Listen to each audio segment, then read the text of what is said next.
بسم اللہ الرحمن الرحیم۔ شروع کرتا ہوں اللہ تعالیٰ کے نام کے ساتھ جو بڑا مہربان نہایت رحم کرنے والا ہے۔ حضرت سیدنا ابو ہریرہ رضی اللہ عنہ سے روایت ہے، ہم رسول اللہ صلی اللہ علیہ وآلہ وسلم کے ساتھ نکلے خیبر کی طرف، پھر اللہ نے فتح دی ہم کو تو نہیں لوٹا ہم نے چاندی اور سونا، یعنی چاندی اور سونا ہاتھ نہیں آیا، بلکہ لوٹا ہم نے اسباب اور اناج اور کپڑے۔ پھر ہم چلے وادی کی طرف اور رسول اللہ صلی اللہ علیہ وآلہ وسلم کے ساتھ آپ صلی اللہ علیہ وآلہ وسلم کا ایک غلام تھا جس کا نام مدعم تھا، جو بخشا تھا آپ صلی اللہ علیہ وآلہ وسلم کو ایک شخص نے جذام میں سے، جس کا نام رفعہ بن زید تھا، بنی زبیب میں سے۔ جب ہم وادی میں اترے تو رسول اللہ صلی اللہ علیہ وآلہ وسلم کا غلام کھڑا ہوا، آپ صلی اللہ علیہ وآلہ وسلم کا کجاوا کھول رہا تھا، اتنے میں ایک غیبی تیر اس کو لگا جس میں اس کی موت تھی۔ ہم لوگوں نے کہا مبارک ہو، وہ شہید ہے یا رسول اللہ۔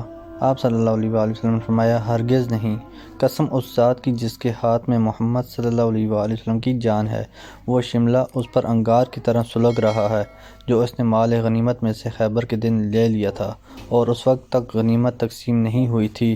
یہ سن کر لوگ ڈر گئے اور ایک شخص ایک تسمہ یا دو تسمے لے کر آیا اور کہنے لگا یا رسول اللہ، میں نے خیبر کے دن ان کو پایا تھا۔ رسول اللہ صلی اللہ علیہ وآلہ وسلم نے فرمایا یہ تسمہ یا تسمے انگار کے ہیں، یعنی اگر تو ان کو داخل نہ کرتا تو یہ تسمہ انگارہ ہو کر قیامت کے دن تجھ پر لپٹتا یا تجھے عذاب ہوتا ان تسموں کی وجہ سے۔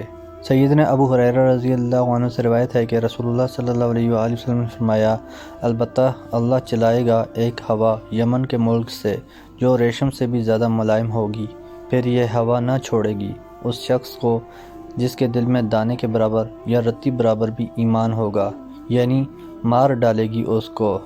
سیدنا عبداللہ بن مسعود رضی اللہ عنہ سے روایت ہے جب رسول اللہ صلی اللہ علیہ وآلہ وسلم کو معراج ہوا تو آپ صلی اللہ علیہ وآلہ وسلم سدرۃ المنتہا تک پہنچے اور وہ چھٹے آسمان میں ہے۔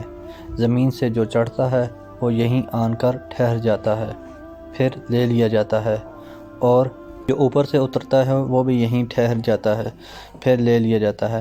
فرمایا اللہ تعالیٰ نے اذ یغشی السدرۃ ما یغشی، جب سدرۃ المنتہا کو ڈھانپی تھیں وہ چیزیں جو ڈھانپتی تھیں۔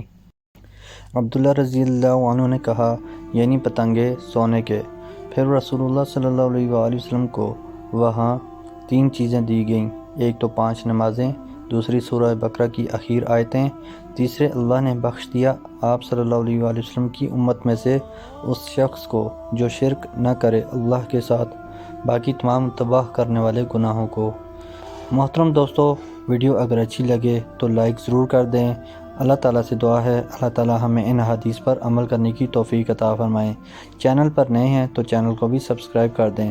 جزاک اللہ خیر، والسلام علیکم ورحمۃ اللہ وبرکاتہ۔